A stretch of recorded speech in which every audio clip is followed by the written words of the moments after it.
Thank you very much, Madam Chairperson. Good night, Labour Party. Good night, St. Lucians, wherever you may be, whether on HTS, Facebook. And I heard the member from Denry North, Honorable, my comrade Sean Edwards, said, even Martinique, we have people listening to us. So wherever you are, good evening to you. Let me recognize the chairman of the party, Moses Jabatis, second deputy, Sean Edwards. Let me recognize Senator Joachim. Let me recognize the General Secretary, other executive members. And of course, I must recognize the next Prime Minister of St. Lucia, Honorable Philip J. Pierre. And I'm proud that Philip J. Pierre is in a constituency next to mine. So anything he does in Castries East, I'll want a piece of it in Castries South. He's right next to me. And I must say, one of the persons, and you cannot find a better example of somebody to follow when you want to find the formula for winning elections. When a man has won 5 times, there must be something special about him. There must be something good about him. And if you want any young person getting involved in politics, listen to Philip J. Pierre. I had to go to him for advice on how to make sure I win Castries South. And he gave me some secrets I am not sharing here tonight. But those of you who want it, come to me privately. So, St. Lucians, my message is a very simple one to you tonight. A very simple one.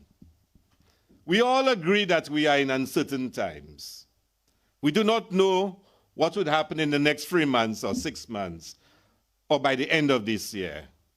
It is difficult times. And in times like this, you need caring leadership. You need a leadership that has empathy, that shows sensitivity to the plight of the people. We are overwhelmed with fear, fear of hunger, unemployment. And it is in this time you need a St. Lucia Labour Party in government.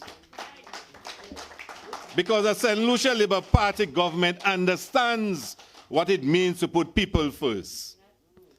And tonight I want to share with you some thoughts as to how we could have been doing things differently.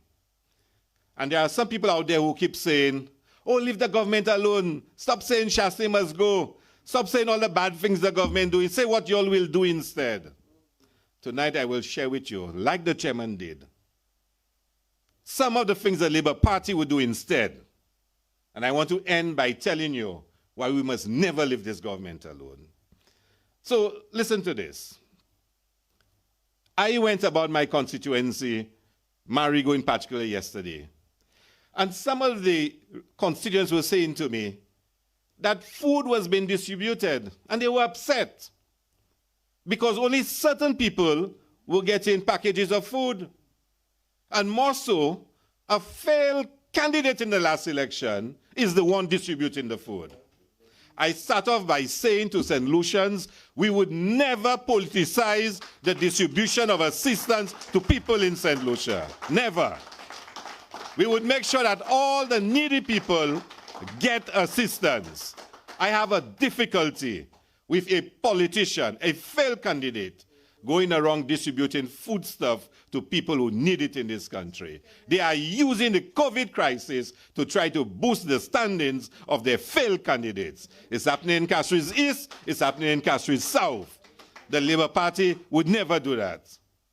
My comrade earlier spoke about the schools and the state of the children in schools. Let me tell you something.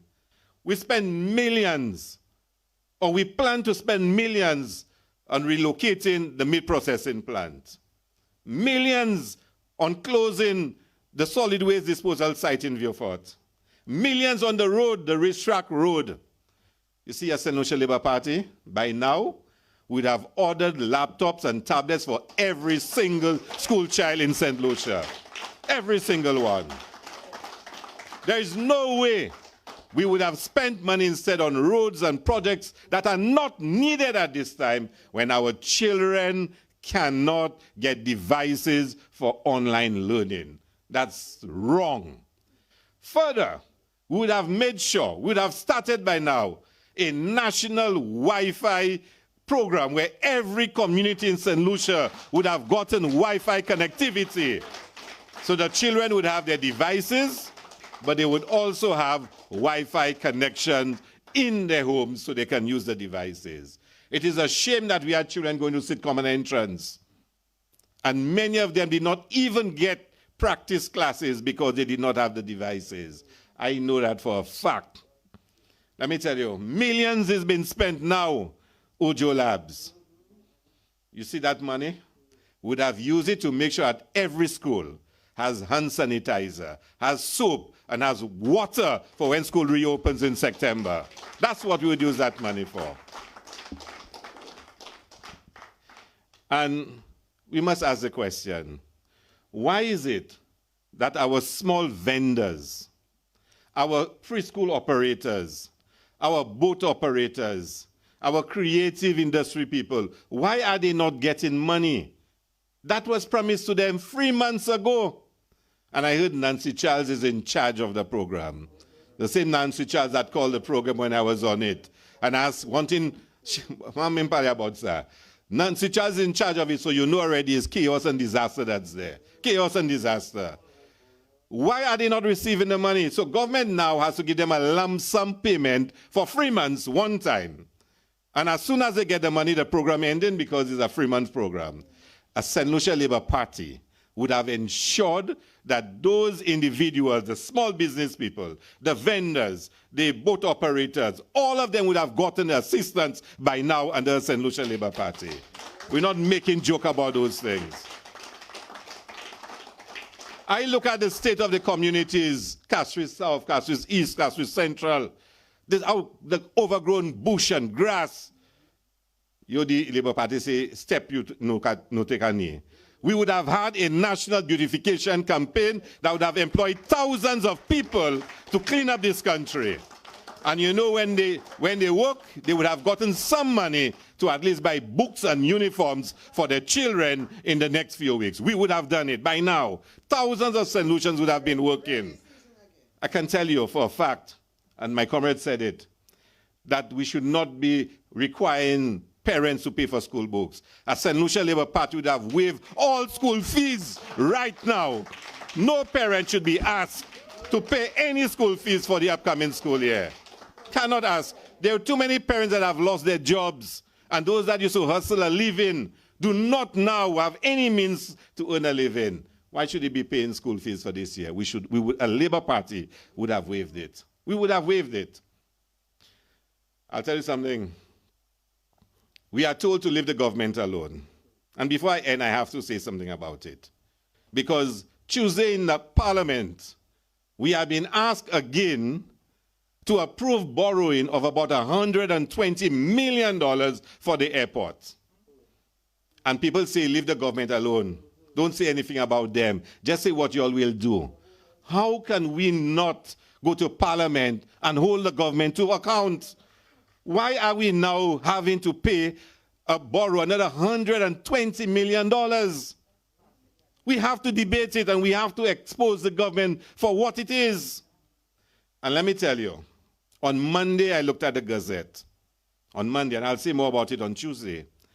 On Monday I looked at the Gazette and I noticed that the National Regulatory for Utilities Gazette had a notice saying that they are now capping the Roseau Dam project at $60 million. And I'm saying to myself, but wait, that was supposed to be a $45 million project. How has it reached $60 million? So I've started my investigations. And on Tuesday, I'll get a chance to say more about it. I heard a civil engineer has been paid $100,000 a month at the Roseau Dam. $100,000 a month. There's another engineering services, $150,000 a month. On Tuesday, we'll talk about it some more. And we are told to leave the government alone. Just say what you all want to do. We're tired of hearing. If you are tired of hearing the sins of this government and want us to ignore the sins of this government, then tell me, how do you love St. Lucia? How do you love St. Lucia? I can understand I can understand when some people say to me, they're just waiting for elections. They're tired of all what UWP has done. They've made up their mind. They're waiting for elections. I can understand that. But when you're saying to me, I'm not sure which one to vote, I'm trying to make up my mind, so I want to hear what you're offering. I don't want to hear about the sins of the government anymore. If we stop exposing the sins of this government, by the time the Labour Party gets into power, this country would be bankrupt. It would be IMF bond. We have a responsibility to expose this government for what they are. And you'll hear more about it on Tuesday when we debate the resolution. So my people, there's so much more to talk about tonight. But, you know, at the market steps, you only have so much time to talk. I'll want to come back again. I'll want to come back again. Because I have a lot to say. To me, I'm just starting. This is my introduction, and time is upon me already.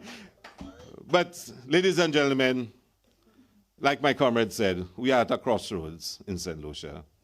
We are at a crossroad. As I go around the communities, I listen to people who tell me about their suffering, how the hardship they're going through, how difficult it is. Never before in the 4 years that I've been a parliamentary, I've so many people ask for assistance, for school books, for school uniforms, and to purchase food and drinks that they need for their children. It is hard out there. And this government does not show that it cares about the plight of the people. A Labour Party would be there for you and with you. I give you that assurance. I know Philip J. Pierre, the leader of the Labour Party, the next Prime Minister. He's a man that cares. It is why they've elected him 5 times over, because he cares about people. We promise you we'll put people first. You, the people, will matter most to us. Thank you very much. Good evening.